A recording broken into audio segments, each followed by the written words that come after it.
Summer holidays வந்தாச்சு நம்ம GT Holidays வந்தாச்சு. GT Holidays, South India's #1 travel brand. 5-star K Senthil மற்றும் Duvin Studios presents சிபிராஜ் நடிப்பில் 10 hours வெற்றி நடை போடுகிறது. Extraordinary problems require extraordinary care. Avail up to 50% off on skin and hair treatments only at VCare. IBC Tamil நேயர்களுக்கு வணக்கம். இன்றைய நேர்காணல் நம்மோடு இணைந்திருப்பவர் விசிகாவினுடைய பொதுச் செயலாளர் சட்டப்பேரவை உறுப்பினர் திரு சிந்தனை செல்வம் சார். வணக்கம். வணக்கம்.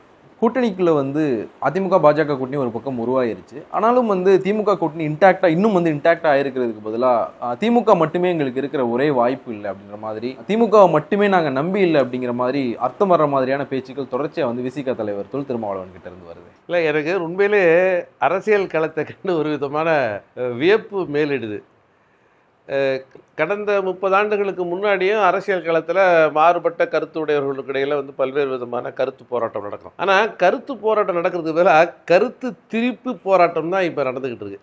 ரொம்ப வியப்பாக இருக்குது. அதாவது திமுகவை நீங்கள் தாங்கி பிடிச்சிக்கிட்டு இருக்கிறீங்க, 4 சீட்டுக்காக 2 சீட்டுக்காக திமுகவை நத்தி பிழைக்குது விசிகா அப்படின்னு ஒரு பக்கத்தில் சமூக வலைத்தளங்களில் ரொம்ப மோசமாக தவறாக அம்பேத்கரிசம் பேசுகிற அந்த போர்வையில் வரைந்திருக்கிற சனாதன கும்பல் இப்படி ஒரு பரப்புரை நடத்திட்டு இருக்கிற நிலையில் இப்போ நாம் எல்லா கதவையும் திறந்து வச்சுட்டு பேரம் பேசலை. நம்ம ஒரு கொள்கைக்காக, தேசத்தின் நலனுக்காக சனாதனத்தை விரட்டி அடிக்கணுங்கிற அந்த உயரிய நோக்கத்துக்காக திமுகவோட நம்ம கூட்டணி வச்சுருக்கோம். அதுதான் திமுகவோட நமக்கு இருக்கிற பிடிப்பு தவிர வேற ஒன்றும் திமுகவை நத்தி பிழைக்கிறது, திமுகவை வச்சுக்கிட்டு பிழைப்பு நடத்துறது அப்படிங்கிறது அல்ல என்கிற பொருள்பட எழுச்சி தமிழர் மரியாதைக்குரிய தலைவர்கள் திருமா அவர்கள் மிக தெளிவாக அதை சொல்லுகிறார். இதில் திமுகவை மட்டுமே நம்ம நம்பில, நாங்கள் எதை வேணாலும் திறந்துக்குவோம், எந்த கதை வேணாலும் திறந்துடுவோம் அப்படின்றது இல்லை. அந்த பேட்டியினுடைய முதல் வார்த்தையில ரொம்ப தெளிவாக சொல்கிறாரு, எல்லா கதவுகளையும் திறந்துக்கிட்டு எங்கே பேரம் அதிகமாக படிதோ அந்த இடத்த நோக்கி போகிறதுக்கு ராஜதந்திரம்னு பேர் கிடையாது. அது ஒரு சரியான அணுகுமுறை இல்லை. தேசத்தின் நலன், மக்கள் நலன் இவைகளை அடிப்படையாக கொண்டு தான் நாம் கூட்டணியை முன்வைக்கிறோம். அந்த அடிப்படையில் தான், கொள்கை அடிப்படையில் தான் திமுகவோடு பயணப்படுகிறோமே தவிர வேறு தனிப்பட்ட நலன்களுக்காக எந்த கட்சியும், திமுக மட்டும் எந்த கட்சியும் தனிப்பட்ட நலன்களுக்காக சார்ந்திருக்கவில்லை அப்படிங்கிறது தான் மரியாதைக்குரிய தலைவருடைய கருத்து. இந்த கருத்தில் எந்த மயக்கமும் எந்த விதமான கருத்து திரிவும் தேவையில்லை. இது ரொம்ப வெளிப்படையான, ரொம்ப தெளிவான கருத்து. இல்லை, திருமாவளவன் அவர்களுடைய கருத்துக்கு விளக்கம் சொல்ல சிந்தனை செல்வன் அவர்கள் சொன்ன கருத்துலேருந்து எனக்கு என்ன புரியுதுன்னா, வேறு வழி இல்லாமல் நாங்கள் திமுக கூட இருக்கோம், பாஜக எதிர்க்கணும் அப்படின்ற ஒரு டோன் வருது. இல்லை, வெள்ளையர்கள் இங்கே நீண்ட காலமாக நம்முடைய நாட்டை பிடிச்சிக்கிட்டு இருக்கிறாங்க. நம்ம நாட்டை விடுதலை போராட்டத்துக்கு நான் கொண்டு போகிறோம். எனக்கு வீட்டு வேலையை பார்க்கணுன்னு தான் ஆசையாக இருக்குது. விடுதலை போராட்டம் எனக்கு ஒன்றும் தேவையில்லை. ஆனால் நீங்கள் ஒன்று புரிஞ்சிங்க, உலகம் முழுக்க, வரலாறு முழுக்க விடுதலைக்கார போராட்டம் நம்ம மீது திணிக்கப்படுகிறதே தவிர நாம்ளா ஒரு விடுதலை போராட்டம் பண்ணணும்னு அப்படின்னு ஆசையோட எந்த தலைவனும் உருவாறதில்லை. அவன் வாழுகிற காலகட்டத்தில் அவன் மீது சில சவால்கள் திணிக்கப்படுகின்றன. அந்த சவால்களை அவன் எவ்வளவு கம்பீரமாகவும் கண்ணியமாகவும் எதிர்கொள்கிறான் என்பது தான் அவனுடைய தலைமை பண்புக்கான அடையாளம். அந்த அடிப்படையில் இன்றைக்கி சனாதன பயங்கரவாதம் என்பது ஒரு அரச பயங்கரவாதமாக இந்தியாவினுடைய சுதந்திரத்தை விழுங்கக்கூடிய ஒரு பேராபத்தோடு இன்றைக்கி வந்திருக்கு. அரசமைப்பு சாசனத்தையே அதனுடைய விழுமியங்களை, அதனுடைய மதிப்பீடுகளை தவிடுபொடியாக்கக்கூடிய ஒரு மோசமான ஃபாசிசம், மத அடிப்படைவாத ஃபாசிசம். காந்தியனுடைய கொலை தொடங்கி பாபர் மசூதி இடிப்பு தாண்டி இன்றைக்கி காஷ்மீரை ஒன்றுமில்லாத யூனியன் பிரதேசமாக மாற்றினதுலேருந்து இன்றைக்கி பொது சிவில் சட்டத்தை நோக்கி கொண்டு போகிறோம் அப்படின்னு 24 மணி நேரம் சிறுபான்மை மக்களுக்கு எதிரான ஒரு கருத்து பிரச்சாரத்தின் அடிப்படையில் பாஜக இன்றைக்கி இந்தியாவினுடைய உரையாடலை மாற்றியிருக்கிறது. இந்த பேரபாயத்தில் தான் நாம் அதுக்காக தான் கட்சியே தொடங்கிக்கிறோம். அந்த அடிப்படையில் தான் திமுகவோட கூட்டு வச்சுக்கிறோம்.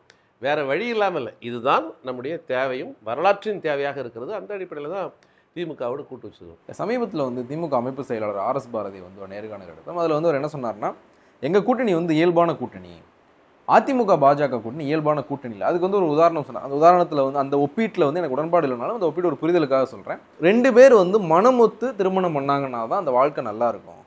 எங்கள் கூட்டணி அப்படியான கூட்டணி, ஆனால் அதிமுக பாஜக கூட்டணி அப்படி கிடையாது. அது கட்டாய கல்யாணம் பண்ண மாதிரி அப்படின்னு. ஆனால் நீங்கள் சொல்கிறத பார்த்தா எங்களுக்கு இங்கே பெருசாக பிடிக்கல, ஆனால் பாஜக எதிர்க்கணுன்றதுக்காக எங்கள் கூட்டணியில் இருக்கணும்னா இதுவும் ஒரு மாதிரி கட்டாய கல்யாணம் மாதிரி தானே தெரியுது. இல்லை, யாரை பிடிக்கலன்னு சொன்னதா நீங்கள் இதுதான் மீண்டும் திருப்பிவாதம் ஜெயலலிதா, இதுதான் திருப்பிவாதம். நான் மீண்டும் மீண்டும் சொல்கிறேன், எந்த ஒரு போராளியும் போராட வேண்டும் என்பதற்காக பிறக்கிறதில்ல, அதே வாழ்க்கை நோக்கமாக வச்சுருக்கிறதில்ல.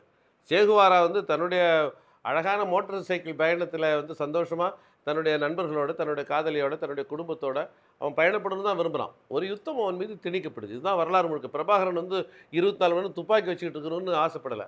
ஆனால் வேறு வழியே இல்லாமல் தாய் நாட்டை காக்க, தாய் நிலத்தை காக்கிறதுக்கு ஆயுதம் ஏந்தியாகுங்கிற நிலைமை இருக்குது. இது வேறு வழி இல்லாமல் நேருகிற இந்த சூழலை, இது புறச்சூழலை அடையாளம் காட்டுறோம். இந்த புறச்சூழலை கண்டும் தன்னுடைய சொந்த வாழ்க்கையை நோக்கி போகிறவங்க வேற, இந்த புறச்சூழலை கருத்தில் கொண்டு தன்னுடைய வாழ்க்கையே விடுதலைக்காக அர்ப்பணிக்கிறதுங்கிறது வேற. அந்த அடிப்படையில் வேறு வழி இல்லாமல் திமுகவோட கூட்டணி என்கிற பொருளுக்கு ஒரு அந்த அப்படி ஒரு கருத்து பிழையே தேவையில்லை. சனாதனத்தை எதிர்க்கக்கூடிய கொள்கை களத்தில் இடதுசாரிகள், ஜனநாயக சக்திகளாக விளங்கி கொண்டிருக்கிற சிறுபான்மை சமூகங்களை பிரதிநிதித்துவப்படுத்தக்கூடிய இயக்கங்கள், திராவிட இயக்கங்கள், இதெல்லாம் எங்களுடைய தோழமை சக்தின்னு நாங்கள் உணர்கிறோம். இவர்களோடு கரம் கோர்த்து கொள்வதன் மூலமாகத்தான் இந்த சனாதனத்திற்கு எதிரான யுத்த களத்தை கூர்மைப்படுத்த முடியும் நாம் நம்புகிறோம். அந்த அடிப்படையில் அந்த கருத்தியல் தெளிவோடு இவர்களோடு நாங்கள் கைகோர்த்துக்கிறோம். அதிமுகவுக்கும் பாஜகவுக்கும் இருக்கிற கூட்டணி அப்படிங்கிறது, அதிமுக வந்து கொள்கை அளவில் திமுகவோடு முரண்பட்ட ஒரு கட்சி அல்ல. திமுகவினுடைய அடிப்படையான எல்லா அந்த அதிமுக பாஜக சப்ஜெக்ட் நம்ம அப்புறம் ஒரு முதல்ல இதை முடிச்சுக்கலாம்.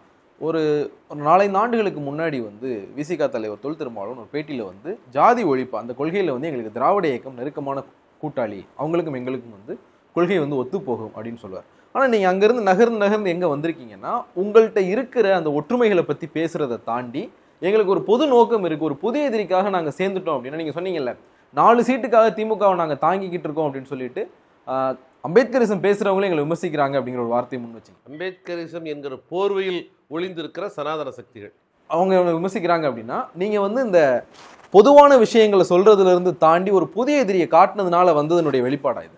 இல்லை, நீங்கள் தலித்துகளை மீண்டும் வந்து கருத்தியல் ரீதியாக தனிமைப்படுத்தி பார்க்குற ஒரு சாதிய உளவியலிருந்து தான் இந்த மாதிரியான கேள்விகளை எழ முடியும். தனி எதிரி, பொது எதிரின்னு 2 எதிரிகளாக இருக்க முடியாது. இந்த சமூகத்துக்கு எதெல்லாம் தீங்கோ அந்த தீங்குகளுக்கு எதிராகவெல்லாம் போராட வேண்டிய கடமை, அதுக்கான கடப்பாடு, வரலாற்று கடப்பாடு. இல்ல தனி எதிரி பொது எதிரின்னு சொல்ல கேள்விக்கு நான் விளக்கம் சொல்றேன். கேள்வி தப்பா புரியப்பட்டுச்சுன்னு நினைக்கிறேன். சொல்லிடுறேன், உங்களுக்கு புரிஞ்சுட்டேன். என்னன்னா, சாதி ஒழிப்புனா அது வந்து ஒரு பொது அரசியல் இருந்து விடுபட்ட ஒரு தனி அரசியல் மாதிரியும், தேச விடுதலைங்கிறது தனியானதுங்கிற மாதிரி நம்ம புரிஞ்சுக்கிறோம். சாதி ஒழிப்பை வேறு எவரையும் விட காத்திரமாக பேசிய புரட்சியாளர் அம்பேத்கர் தான் இந்தியாவினுடைய பன்மை தன்மை குறித்து அக்கறை வெளிப்படுத்தியிருக்கிறாரு. இந்தியாவினுடைய பெண் சமத்துவம், பாலின சமத்துவத்துக்கான அக்கறையை வெளிப்படுத்தியிருக்காரு. தொழிலாளர்களுடைய விடுதலைக்கான, தொழிலாளர்களுடைய உரிமைக்கான சட்டங்களை உருவாக்கியிருக்கிறாரு. இந்தியாவினுடைய அரசமைப்பு சாசனம் இன்றைக்கி இந்தியாவை இந்த அளவுக்கு பாதுகாத்துருக்குன்னா அதில் புரட்சியாளர் அம்பேத்கர் முன்வைத்த விழுமை எங்களை அவ்வளவு. என்னென்னா, இதுவும் வேறுபட்டதில்லை. சாதி ஒழிப்பு என்கிற வரலாற்று பயணமும் ஒரு ஒட்டுமொத்த தேசத்தினுடைய விடுதலையும் வேறுபட்டது அல்ல. இது ரெண்டும் ஒன்றோடு ஒன்று இணைந்தது. கடந்த காலத்தில் என்னன்னாக்கா, நீங்கள் இதை பற்றி மட்டும் பேசுங்க, இதெல்லாம் நீங்கள் ஏன் பேசுகிறீங்க அப்படின்னு ஒரு பொது உளவியல் இருக்குல்ல, அந்த உளவியல் இருந்து சாதி ஒழிப்பு விட்டுட்டு நீங்கள் சனாதன எதிர்ப்புக்கு வந்துட்டீங்க. அப்படின்னு சாதி ஒழிப்பும் சனாதன எதிர்ப்பும் ரெண்டும் பிரிக்க முடியாது. சனாதன எதிர்ப்பு அப்படிங்கிற இடத்துல வந்து நிறைய விஷயங்கள் வரும். 2 நாளைக்கு முன்னாடி நேற்று வந்து சட்டப்பேரவைக்குள்ளே நடந்தது. மூடநம்பிக்கை ஒழிப்பு சட்டம் கொண்டு வரப்படுமா அப்படின்னு சொல்லிட்டு திமுகவிலிருந்து ஒரு உறுப்பினர் கேட்கிறாரு. சட்டத்துறை அமைச்சர் வந்து நமக்கு மூடநம்பிக்கையாக படுறது எல்லாத்துக்கும் மூடநம்பிக்கையாக படாது அப்படிங்கிற விஷயத்த சொல்கிறார். இது வந்து சனாதனத்தோட ஒத்து போகிற மாதிரியான ஒரு பதில் தானே. நீங்கள் வந்து நாங்கள் சனாதன எதிர்ப்புக்காக தான் திமுக கூட இருக்கோம் அப்படின்னா அந்த அடிப்படையை இது கேள்விக்குள்ளாக்குது இல்லையா? நீங்கள் சட்டப்பேரவைக்குள்ளே இருந்தீங்க. நீங்கள் ஆமாம், நான் இருந்தேன். அதாவது உங்களுக்கு ஒரு கட்சியினுடைய கொள்கை என்பது என்ன, அந்த கட்சியில் பல்வேறு நிலைகளில் பணியாற்றக்கூடிய தலைவர்கள் ஒரு ஸ்பான்டேனியஸாக எதிர்கொள்ளக்கூடிய கேள்விக்கு சொல்லக்கூடிய பதில் என்ன அப்படிங்கிறது, மூடநம்பிக்கைன்னா என்னென்னு வரையறுக்க வேண்டிய தேவை இருக்குது அப்படிங்கிறது தான். ஒரு சட்டத்துறை அமைச்சராக இந்த பொறுப்புணர்ச்சியோட பதில் சொல்ல வேண்டிய கடமை சட்டத்துறை அமைச்சருக்கு இருக்குது. அதை தான் அவர் வெளிப்படுத்தியிருக்கார். அதுதான் திமுகவுடைய கொள்கையில்.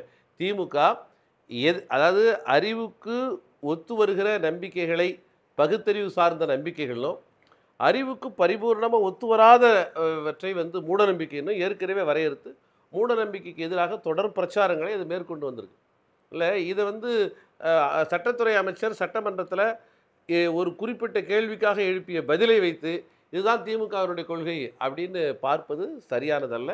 அவரது வரம்பிலிருந்து அவர் அந்த பதிலை சொல்லியிருக்கிறார். இல்லை, ஒரு ஒரு தொலைக்காட்சி விவாதத்தில் திமுகவினுடைய பிரதிநிதி ஒருத்தர் இதை பேசியிருந்தார் அப்படின்னா நம்ம சொல்லலாம் இது வந்து ஒரு செய்தி தொடர்பாளர் பேசுறது அப்படின்னு. அவர் சட்டத்துறை அமைச்சர், அது அரசினுடைய பதிலாக சொல்றாரு. அது கட்சியினுடைய கொள்கையும் வந்து அரசினுடைய கொள்கையும் வந்து வேறு வேறையா இருக்கணும் அப்படின்றதுக்கு வந்து இந்த அவசியம் இல்லை. ஏன்னா திமுக ஆட்சிக்கு வந்ததுக்கு பிறகு கட்சியினுடைய பல கொள்கைகள் அவங்க ஆட்சிக்கு வர்றதுக்கு கூட என்னவெல்லாம் பேசினாங்களோ அது ஆட்சிக்கு வந்ததுக்கு பிறகு வந்து நிறைவேற்றினது தான் திமுகவினுடைய வரலாறு. இருமொழி கொள்கையாகட்டும், சுயமரியாதை திருமணத்துக்கு வந்து சட்ட அங்கீகாரம் கொடுத்ததாகட்டும், இது எல்லாமே திமுக கட்சியாக பேசினது தான் வந்து ஆட்சியில் வந்து கொள்கைகளாக வந்து நடைமுறைப்படுத்தப்பட்டது. ஆனால் இங்கே மூடநம்பிக்கை தொடர்பான ஒரு இதை வேற யாரும் கேட்கல.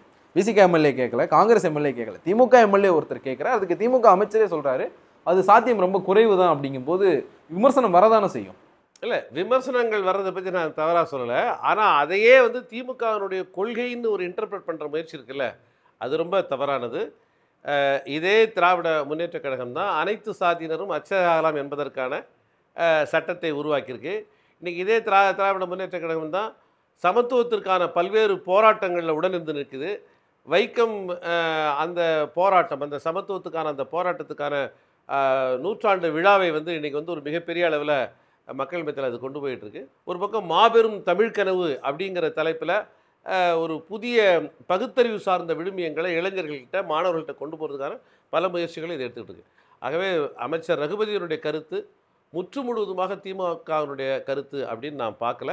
சட்டமன்றத்தில் எழுப்பப்பட்ட ஒரு கேள்விக்கு அவர் அந்த நேரத்தில் அவருக்கு இருக்கிற புரிதல் இருந்து அவருடைய வரம்புக்குட்பட்ட ஒரு பதில் சொல்லியிருக்காரு.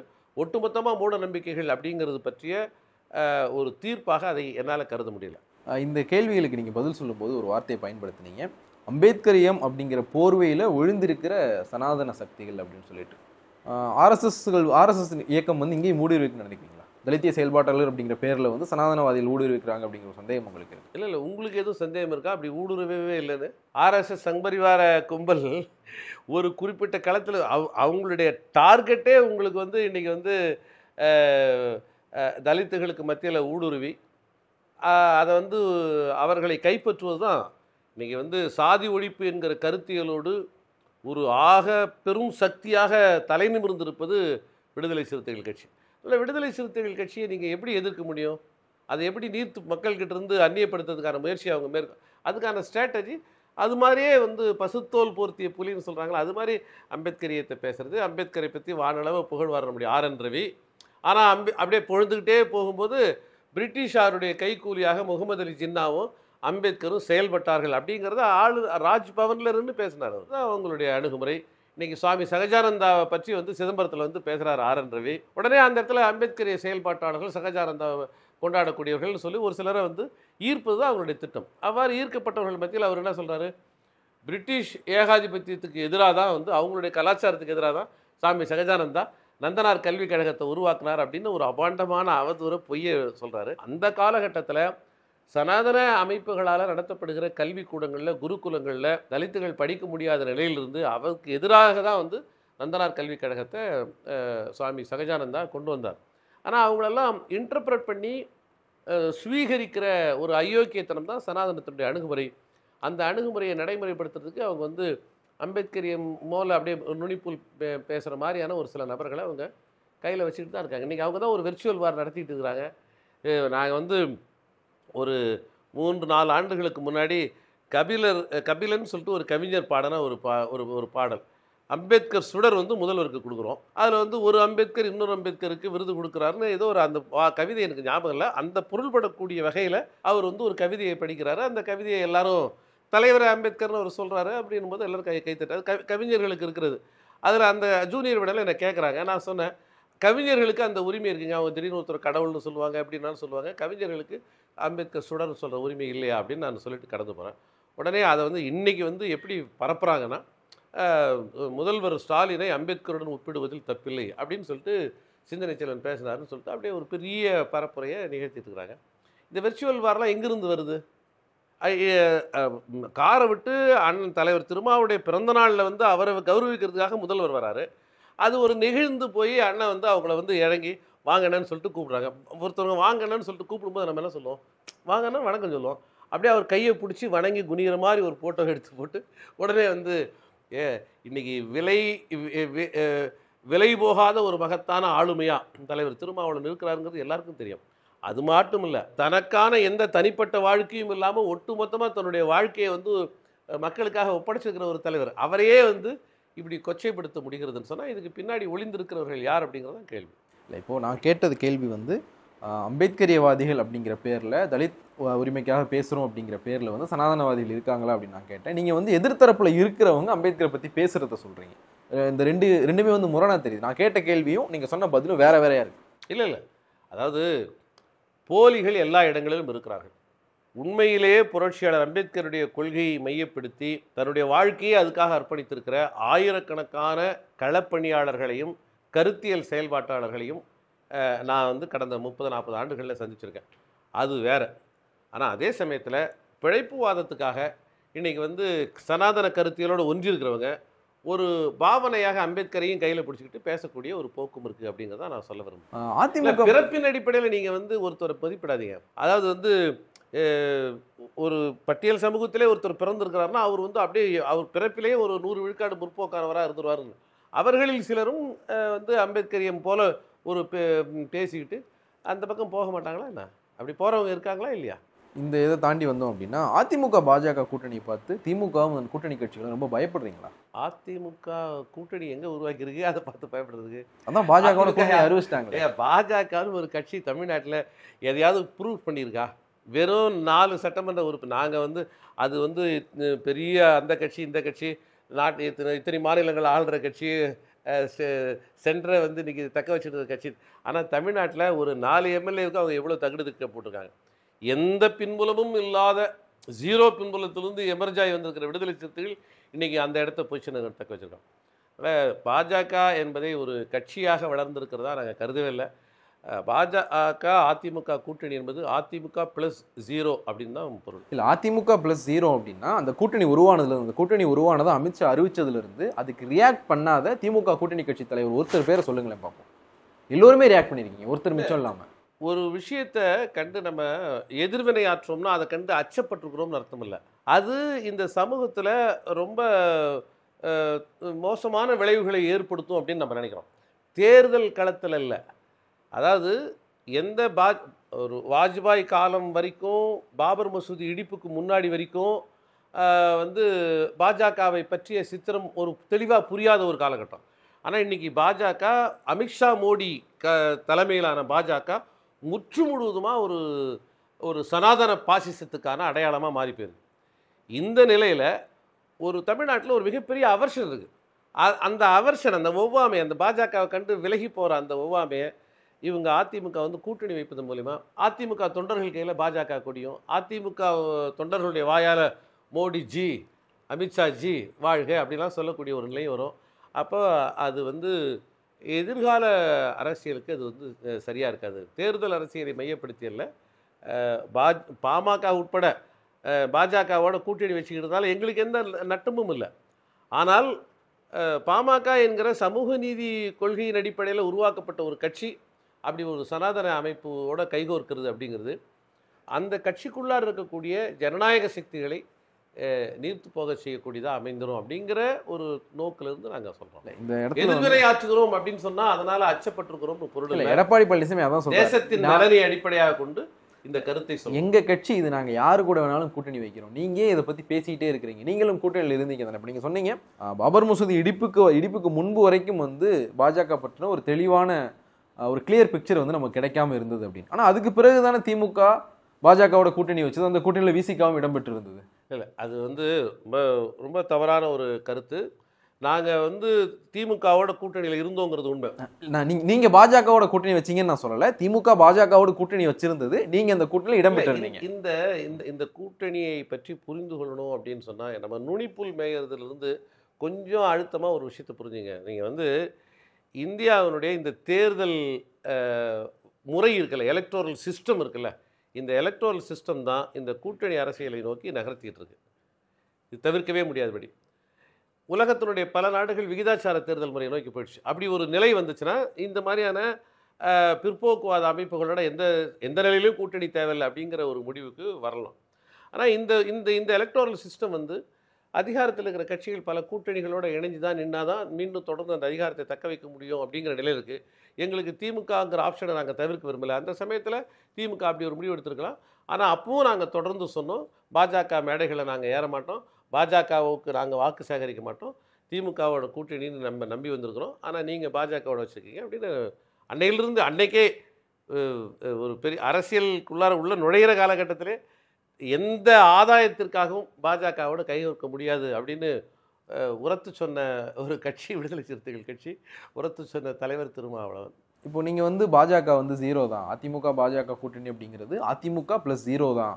ஆனால் நாங்கள் ஏன் எதிர்வினையாற்றுறோம்னா இது வந்து சமூகத்தில் ஒரு தாக்கத்தை ஏற்படுத்தும், ஒரு நீண்டகால அரசியலுக்காக அப்படிங்கிற ஒரு வார்த்தையை முன் வச்சிங்க. இந்த அடிப்படையில் இருந்து பார்த்தா ரகுபதி அவர்கள் ஒரு பதில் சொன்னார் இல்லையா சட்டப்பேரவையில், மூடநம்பிக்கைன்னு நம்ம எதை டிஃபைன் பண்ணணும், அது வந்து ஒரு டிஃபென்சிவான பதில். எழுதினவர்கள் கேட்டது வந்து கொஞ்சம் ஏறி அடிக்கிற மாதிரியான விஷயம், மூடநம்பிக்கை தடை சட்டம் கொண்டு வாங்க அப்படின்றது ஒரு ஏறி அடிக்கிற மாதிரியான ஒரு விஷயம். ரகுபதி அதுக்கு சொன்ன பதில் வந்து டிஃபென்சிவான பதில், யாருடைய மனசையும் புண்படுத்தாமல் நமக்கு மூடநம்பிக்கையாக படுறது மற்றவங்களுக்கெல்லாம் வந்து மூடநம்பிக்கையாக தெரியாது அப்படின்றது. இந்த அதிமுக பாஜக கூட்டணி தொடர்பான ஒரு பயத்தினுடைய ஒரு வெளிப்பாடாது. இல்லை, அதாவது மூடநம்பிக்கை தொடர்பாக அமைச்சர் ரகுபதி சொன்ன பதில் மூடநம்பிக்கைகள் குறித்த அவருடைய புரிதல் இருந்தும் மூடநம்பிக்கைகள் குறித்த பொது சமூகத்தினுடைய புரிதலோடையும் அது தொடர்புடையதாக தான் நான் பார்க்குறேன்.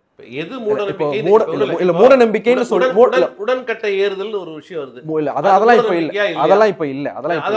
இப்ப இருக்கிற சடங்குகள்ல சில விஷயத்த மூடநம்பிக்கைன்னு சொன்னா சிலருடைய வாக்குகளை இழக்க நேரிடும் அப்படிங்கிற ஒரு அச்சம் திமுக தரப்புக்கு இருந்திருக்கலாம், ரகுபதிக்கு இருந்திருக்கலாம். இது அதிமுக பாஜக கூட்டணியை பார்த்து நீங்க அச்சப்படுறது மாதிரி தானே? இல்லை, ரொம்ப தெளிவாக நீங்கள் ஒரு விஷயத்தை புரிந்து கொள்ளுங்க. ஆன்மீகம் என்பது வேறு, மதவாதம் என்பது வேறு. இந்த புரிதல் இன்னைக்கு தமிழ்நாட்டுக்கு மிக மிக அவசியமாக இருக்குது. இறை நம்பிக்கையெல்லாம் மூட நம்பிக்கைன்னுங்கிற இடத்துக்குள்ளார கொண்டு வந்துடாதீங்க. இறை நம்பிக்கையின் பெயரால் நடத்தப்படுகிற முற்று முழுவதுமாக அறிவுக்கு இப்போ வந்து ஒரு அதன் பெயரால் நான் குழந்தைய போய் பலி கொடுத்தேன் அப்படின்னு சொல்கிறாங்களா இல்லையா? இது மூட நம்பிக்கையில் தான் வரும். இப்போ இது தொடர்பான ஒரு பொது உரையாடல் வரணும். எது மூட நம்பிக்கை, எது ஆன்மீகம் சார்ந்த செயல்பாடு. இப்போ கோயிலுக்கு போகிறாரு, வந்து தேவாலயத்துக்கு போகிறாரு, இயேசுநாதர் உயிர்த்தெழுந்தார் அப்படின்னு நம்புகிறாரு.